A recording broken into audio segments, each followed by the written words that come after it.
Okay, welcome back.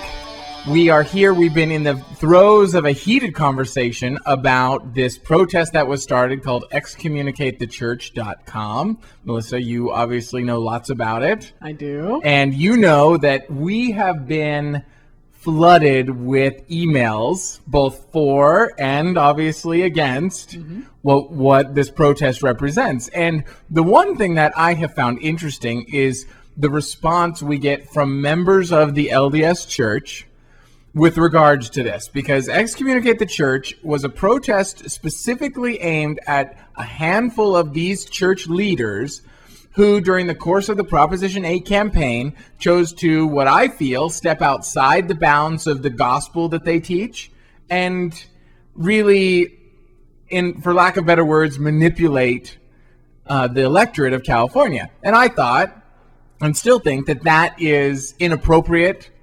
It's one thing for the church to take a stand. It's another thing to kind of circumvent and use their power and position. Exactly. To do what they did. So that's all laid out very clearly on the website as to what the purpose is of it. And even the letter, the Excommunicate letter that is sent out to the church by people who choose to download it, is very clear. This is to a specific group of people. But the number of LDS members who have contacted me angry, persecuted, devastated. Totally butthurt. Why are you sending this to me? Why are you saying mean things about me? I mean, truly persecuted victims, like as if they didn't bother to read what the protest was about. They just saw that the Mormon church is somehow implicated in this, and so it's directly related to them. Yeah. And the whole point of the conversation is, if an everyday Joe Schmo Mormon were to do what these people did, they'd likely be excommunicated, or at the very least disfellowshipped, or whatever the things happen to Mormons when they are in trouble. And so the point of this is to get members of the church to take a look at what these, and so I've been so interested to see how a church that basically defines itself through its history of persecution, how it's misunderstood and unappreciated and chased across America and driven out here, driven out there. Exactly. Here are all these people who basically identify with the idea of persecution, that these people are an island unto themselves. One, we're so fast to jump behind persecuting another group of people, which I always laugh about. And two, take this opportunity again to be persecuted. It's like it's part of their identity. And I mean, you know a lot of people, a lot more than I do, because I'm pretty much a jerk and I don't like to talk to people. Yeah. But what is it about people that make them, like this whole idea of group identity, like as Americans or as Mormons or as Catholics or as Protestants or as Muslims, all of a sudden there's this vast experience that if you say something about that group, it's about that individual. Like, where does that come from? When people bash America, I don't take it personally. That's true. Okay, I don't take it personally. If people bash blondes, do you take that personally? No. No. You're okay. I'm good. Okay. Because I don't get why, when it comes to issues of morality, politics, personal relationships, why people don't see themselves as individuals. Because to me, like this Excommunicate the Church situation, the real point of it is to get people to take a look at what these individuals are doing with their power over this group.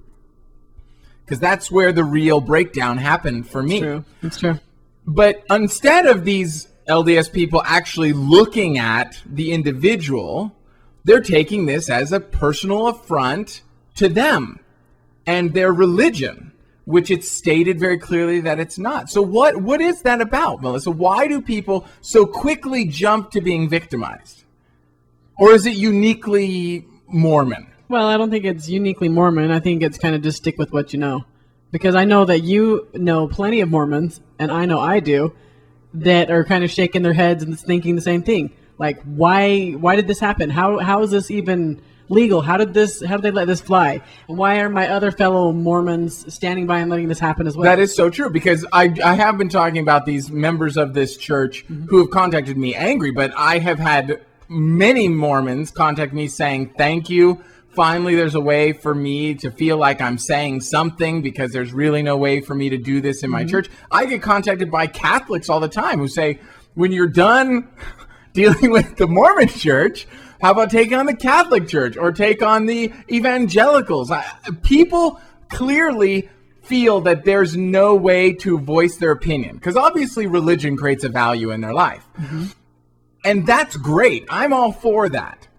But where I think the breakdown comes in is when these leaders, like you said, kind of take advantage of their position as spiritual leaders, the mouthpiece of God, prophets of the world, and then say, oh no, we just suggested people do take this action. Well, are they like oblivious to the fact that they've been training their people to feel that the words that come out of your mouth are from God? There are no suggestions from God. The 10 Commandments aren't the 10 suggestions. Okay, and these people put themselves, I think as soon as you put yourself on that pedestal of, I'm standing here and what I say is what God said, I think you're asking for some trouble. And so, ultimately we got to come back to this conversation, but I really want, maybe when we come back on the other side of the break, I want people to weigh in and tell me, why is it that maybe not Mormons particular, but people in general are willing to jump to a personal attack, like feel personally persecuted when it's not specifically about them? So anyways, we'll be right back after this. More Talk is Cheap when we come back.